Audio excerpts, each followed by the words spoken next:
Am I wrong for reporting my boss over a nickname? I, 31 female, recently started a new job. It's a 5 guys office plus the boss. The boss is one of those guys who thinks he has a natural charm that ladies would instantly fall for, but he looks like a thumb and has a lot of dumb confidence for making inappropriate comments even when talking to me about work issues. I keep him at arm's length and I'm very professional with my workmates. Some days ago, I was looking after a coworker because he was procrastinating sending me a document. I went to him to make him send it and he said okay, took his phone, opened the Messengers app, and sent me a file, but looking at it, I noticed that he saved my number as Jessica Rabbit. I asked him about it, confused, and he looked at me, shocked, eyes wide open, and just said, "I'm sorry." I didn't let him go. I interrogated him until he confessed that the boss always calls me Jessica Rabbit. To be clear, I'm naturally a redhead and I got it from my mom, and I dye my hair red when it gets darker, but I don't look like Jessica Rabbit. I'm flat as a table, yes, and I had trust issues about it and worked very hard to like my body. I despise the thought of being compared to a hypersexualized cartoon character. I talked to my boss when he came into the office and asked about the nickname. He just said, "Because you both are sexy redheads." I told him to stop it because I don't feel safe, and he said, "Why are you so angry? It's a compliment." I said it's not and stormed out. I went to HR to do a formal complaint. The HR lady said she'll process the complaint, but that it was worthless because my boss is just like that. I told her that I don't like my boss's attitude and need a warrant to stop. Since then, my boss stopped talking to me, and my workmates say that I'm way too dramatic and don't know how to take a compliment. They also complain that they don't feel safe around me because they don't know if I will twist their words somehow. So, am I the asshole here?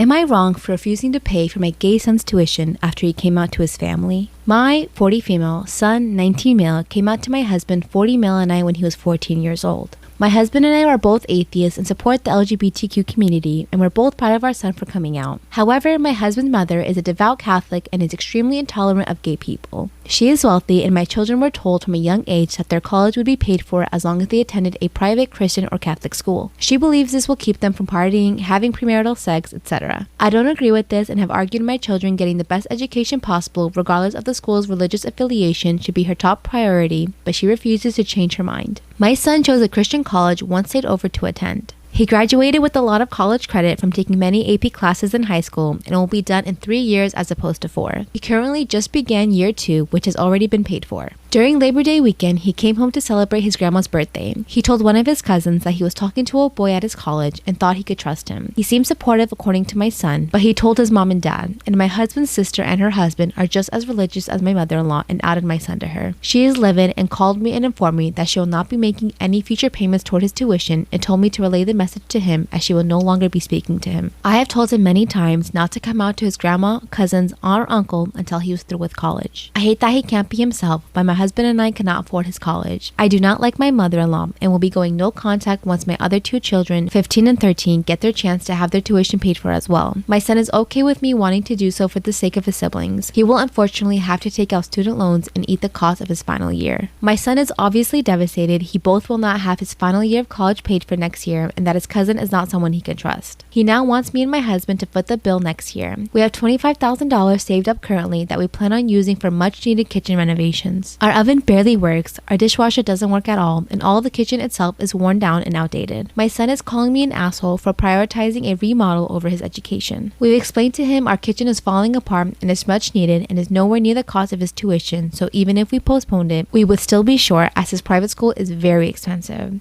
I feel like he is an adult and he needs to be the one to deal with the consequences, not us. Am I the asshole for not using our family's savings to cover his remaining tuition? I, 26 female, have been with my fiance Chris, 26 male, for 4 years now. He and his sister, 21, Lilac, are very close. They had a pretty traumatic childhood and always promised each other to be there no matter what. Lilac is a good sister to him, but as a person, truthfully, I can't stand her. She is literally the textbook definition of a bubbly blonde. She is overly charismatic, always giggling, and in general, just acts too immature for my taste. She likes to pull pranks every once in a while on my fiance, and he gets her back, but the whole ordeal just seems childish and obnoxious to me. Ever since we got engaged, I knew that I didn't want her in my wedding party because that means I'd have to spend time with her at my bachelorette and other parties. Fast forward to last night, and my fiance asked me when I plan on asking Lilac to be my bridesmaid. I got quiet and truthfully said that I didn't plan on doing so. This upset him because he said he wants his sister to be part of the most important day of his life, and that if I didn't do it, then he was going to have to make her a groomswoman to make sure that she's included. I can't lie, this set me off. I went off about how I want to feel respected by him and be able to enjoy my wedding day. He said he also wants to enjoy his day, which, to be fair, I understand. This is where I may be in the wrong. I told him that I have always disliked his sister and wish that he would just not include her for once on the day that isn't even about her. He got quiet and went into the guest room to be alone. A couple minutes later, I got a text from Lilac saying that she completely respects my decision not to have her in the wedding party, but she's hurt to know what I actually feel about her. I didn't want her to find out at all, and now he's told his whole family about our argument. Half of them are attacking me, and half of them are saying that it's my day, so I should be able to enjoy it. Honestly, this whole ordeal is just stressful for no reason because Lilac isn't even upset I don't want her in my wedding party, yet the whole family is upset and my fiance has been very short with me all day. Am I in the wrong for accidentally telling my fiance I hate his sister and that she won't be part of my wedding party? Storytime about how my father is obsessed with me. Disclaimer, this is not my story time. I'm sending me on Instagram. And trigger warning, my mom and dad had me when they were very, very young. My mom was 14 years old when she got pregnant with me. From what my mom told me, my parents were pretty much together throughout the whole pregnancy. Even though they were both in high school, they wanted to move in together and try to raise me like a regular family. But my maternal grandmother had a very big issue with this. She wanted my mom to continue going to high school and possibly even give me up for adoption. But my mom was not having it, so she decided to move out with my dad. Once I was born, unfortunately, my parents just couldn't take care of me. My dad was too busy playing his football and trying to get a scholarship. And my mom just didn't really know how to take care of a child. I mean, she was a child herself. This is when my grandmother stepped in and decided to take me in, which I thank God for every single day of my life. My grandmother raised me as her own daughter, and she has been the most amazing woman in my entire life. My parents split up, and through most of my childhood, I lived with my mom and my grandmother. I didn't see my dad for about 10 years. By the time I saw him again, I was 15 years old. Part 2 is up. Storytime about how my father is obsessed with me. Disclaimer, is not my storytime, it's that I'm on Instagram. And trigger warning. I finally saw my father again when I was 15 years old. From the moment he saw me, he wanted to hug me and kiss me all the time. At first, I thought it was normal because he's my father and he hadn't seen me in over 10 years. After a few weeks of him coming to visit me, I started feeling really strange. This was also around the time where I was getting noticed by boys in school. And you know that feeling you get when you know a guy likes you? Well, that's the feeling I started getting from my own father. Every time he touched me, it was like too touchy. And every kiss was just strange. One of the things that really started to bother me was that he liked going to the beach, and he wanted to make it a thing. He would always say, let's go to the beach on the weekend, but I didn't feel comfortable with him. First off, he never invited my mom to come or my grandma, so it was always just me and him. He even took me shopping for bikinis, and this is when my stomach dropped. At the bikini shop, he asked for small bikinis, like the type that show a lot of skin. Told him I wasn't comfortable with that. I wanted a bathing suit. He said no and bought me a thong bikini. He stared at me all day at the beach. Part 3 is up. Storytime about how my father is obsessed with me, part 3. After he bought me the thong bikini and forced me to wear it at the beach, I noticed he was staring at me. I wrapped myself in a towel and told him I wanted to leave. After that, I told my mom and my grandma how I felt about my dad. They thought that I was exaggerating, but I knew that I wasn't. My mom asked him to never ever do anything like that again, and he said he wouldn't. After that, he would always do certain things, like stare at me too much, or always want to hug me and kiss me. And for my own comfort and safety, I put a lot of space between him and I. When I was 18, I finally got my first boyfriend. He became enraged when my mom told him. He told my mom that I was acting like a slut. That's when I cut him out completely from my life. A year later, I got on Instagram, and that's when he started following me there. He started leaving strange comments on all my pictures, and eventually he started offering me money to spend more time with him. I told him I wasn't comfortable with him. That's when he told me that all he wanted to do was watch me take a bath, and that he would pay me thousands if I let him. My grandmother and my mom have completely cut him out of our lives. On the day of my wedding, we hired security to keep him away. And of course, he managed to show up, but security kicked him out. I'm thinking I should get a restraining order. Luckily, my mental health hasn't suffered too much from this. He's obviously an unwell person, but I actually feel really bad for him. And I feel like getting a restraining order is just going to make things worse. What the heck should I do? Am I the asshole for the way I reacted to my parents' open relationship and no longer paying rent? I, 18 male, live with my parents. I've been paying rent since I was 16 because if I didn't, my parents would be messed up financially.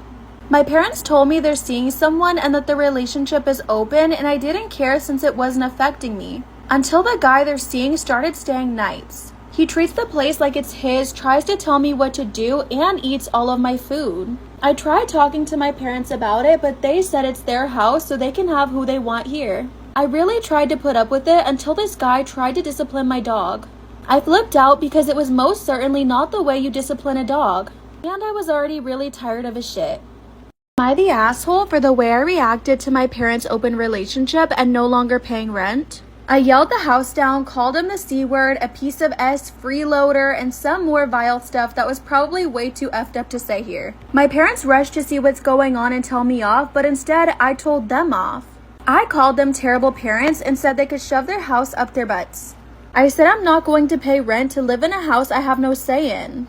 That dumb C word can cover my rent. A lot of cussing, you guys, I'm sorry. I've since been staying with my boyfriend, and my parents recently texted me asking for my rent. I told them to F off and reminded them of what I said. I think I'm not wrong to not pay rent, but I went overboard with my words. Am I the asshole for getting up and walking out of dinner when my boyfriend said he forgot his credit card? I, female 32, have been dating my boyfriend, male 36, for 9 months. He has 2 little children who love going out to eat. We go out to eat once a week, and each time he happens to forget his credit card to make a payment. I'd obviously end up paying since we had the kids with us, but honestly it left me broke this month and the month before. I just received my payment from my second job part-time, and we agreed to go out together with the kids, and I even sent him a text reminding him not to forget his card, and he laughed it off. At the restaurant, we ordered dinner, and he let the kids order a lot of stuff on the menu, which was a lot of money. I mentioned his credit card, and he looked at me shocked. Am I the asshole for getting up and walking out of dinner when my boyfriend said he forgot his credit card? He looked at me shocked and started searching in his pockets for a while. He then looked at me in a sorry kind of way and said, "Guess I forgot it in the other pair of jeans I thought I was gonna wear." Then asked me to foot the bill just this time. The food was on the table, but I didn't even get a bite. I grabbed my stuff, got up, and he freaked out asking where I was going. I told him I wouldn't be paying this time again and to enjoy his dinner with the kids. Then I walked out. He called me later and absolutely lost it on me, saying he can't believe I'd walked out and leave him and the kids in this situation. I said I wasn't gonna pay every single time. It's unfair. Am I wrong? Am I the asshole for not taking a special request from my wife while cooking the family breakfast? Last weekend, I, 36 male, decided I was going to make my family a big breakfast spread. This was part of the lame, according to my daughter, family time that we decided to have that day. The plan was to have breakfast together, watch a movie, have lunch, and play some games as a family before releasing the kids from the clutches of the, again, lame family time. All I know is when I have a daughter, she better not call that stuff lame. We're gonna have a problem. So anyway, I got up early, heated up the waffle iron and the skillet, and went to work, making scrambled eggs, waffles, bacon, sausage, and hash browns. That sounds delicious. As I was finishing up and the kids fixed their plates, my wife asked me to throw a couple eggs over easy on for her. She's the only one in our family who can stand runny yolks. Neither I nor the kids will touch them, but she really likes them. But I told her, nah, I'm finishing up already. If you really want a couple of eggs your way and want to make them yourself, go for it, but I'm done. She responded, "You're already cooking. I'm in the mood for a couple of over easy eggs." She asked me why I couldn't just throw them on for her, and I refused, and it turned into an argument that it definitely shouldn't have. Now I can't get it off my mind. On one hand, I feel bad because my wife asked me for a simple favor that would have been easy to fulfill, but on the other, I had cooked so many things, and she also likes scrambled. So am I wrong to refuse?